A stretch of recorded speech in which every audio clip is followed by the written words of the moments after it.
Hello class, good morning. I am Aisen Percy Bulanadi from English 3-1. Me, together with my group mates, will going to discuss the chapter 5 entitled Teaching and Assessing Reading. So this chapter will provide a detailed overview of the nature of reading, the reasons why it is difficult to teach reading, and the different various ways for teaching and measuring reading abilities. But for today, let me discuss to you the assigned topic to me, which is the nature of reading and the reading process. Then the other topics we're going to discuss to you, of course, with my other group mates. So let's start. So reading. What is reading? It says here that reading is defined as a cognitive process that involves decoding symbols to arrive at meaning. So reading is a cognitive process. So when we say cognitive process, it is the mental action or process of acquiring knowledge that entails decoding symbols in order to derive a meaning. So the process of looking at a sequence of written symbols and deriving meaning from them is what we call reading. So when we actually read, our eyes acquire written symbols. These are the letters, symbols in a book or textbook. And of course, our brain converts them into words, sentences, and paragraphs that provide information to us. So reading is an active process of constructing meanings of words. Reading with the purpose helps the reader to direct information towards a goal and focuses their attention. So reading is a process of actively developing meaning from words they read. So reading with a goal in mind allows the reader to focus their attention and guide information toward a specific objective based on what he or she is reading. Although there are a variety of motivations for reading, these are the basic goal. The basic goal is to comprehend the text. Reading is a method of course, it is a method of thinking because it enables the reader to make use of what he or she already knows, which is what we call the prior knowledge. During this information processing, the reader employs techniques to understand they are reading. These are the themes to arrange ideas and textual clues to interpret new words.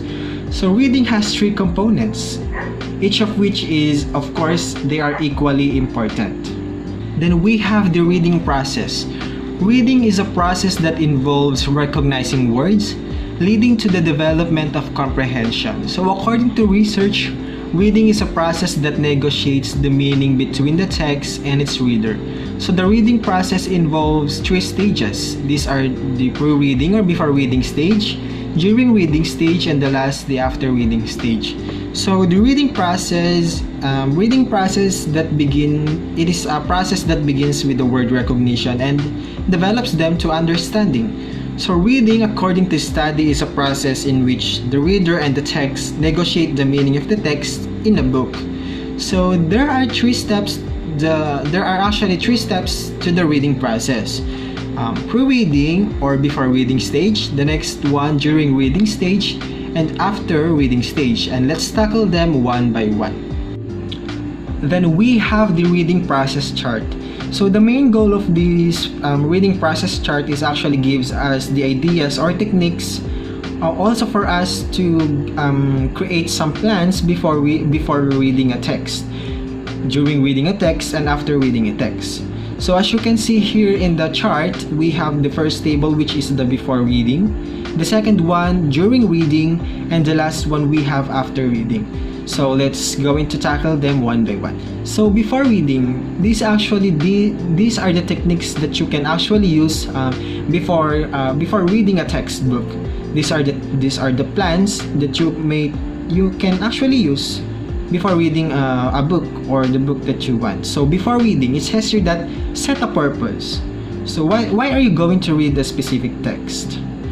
So what are your goals of reading it? So you can actually make a plan. How will you read this text? You are going to read it independently or by your own? You can read it by your partner or with your group mates. So how much time will you spend reading a specific book? And what are the different strategies will you use? Then of course, before reading, you need to preview the material or the textbook that you are going to read. So activate a prior knowledge, brainstorm together with your group mates, make a map, web or cluster map, so that for instance, upon reading the title of the textbook that you are going to read, you can create some ideas or web maps, your self ideas or your self thoughts about the title. Then of course discuss and make predictions. So of course you need to think. That is the techniques or ideas before reading. So let's proceed during reading. So this is actually the process when you are actually ongoing process of reading. So during reading, of course, read. Pause and think about what you are reading. So monitor comprehension. What are these? So use active reading strategies. So reread if you read some confusing words in a textbook, you can reread it. And of course, you can take note about it and discuss. Then pause and check predictions. So what is this, what we call predictions? For instance, you are going to read a specific book about love. Then your prediction is that the main character in the textbook that you are reading, which is the lovers, which is a male and a female. Then if you predict that they are going to separate in the next chapter, then if that might happen upon reading the textbook, then you can make a new predictions. Thus they are going to, so what we call this comeback. And of course you can ask yourself a questions. What happened in the textbook that you are reading? Why did it happen? Does this make sense? And do I understand? So if you don't understand, or there are some confusing words in the textbook that you read, as what I've said a while ago, you can take note of them. Then pause and summarize. Then of course it says here that you can visualize the situation upon reading a textbook and think. Then we have the after reading. So it says here that pause and think about what you know before reading, and what you learned during reading, and what connections you made. So upon reading the textbook that you've read, upon the ideas that you are created during the before reading stage and during reading stage, you can actually connect them one by one. Are you satisfied about what you read?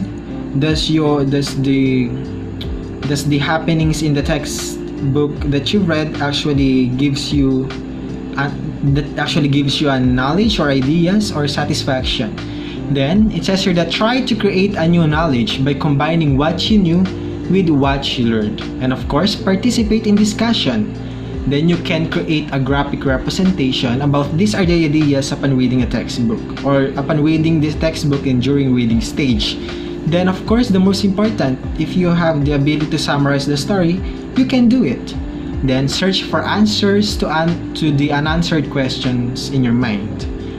Write about what you read, put it in your words. So share your interpretations and opinions and think. So that would be the content of my report.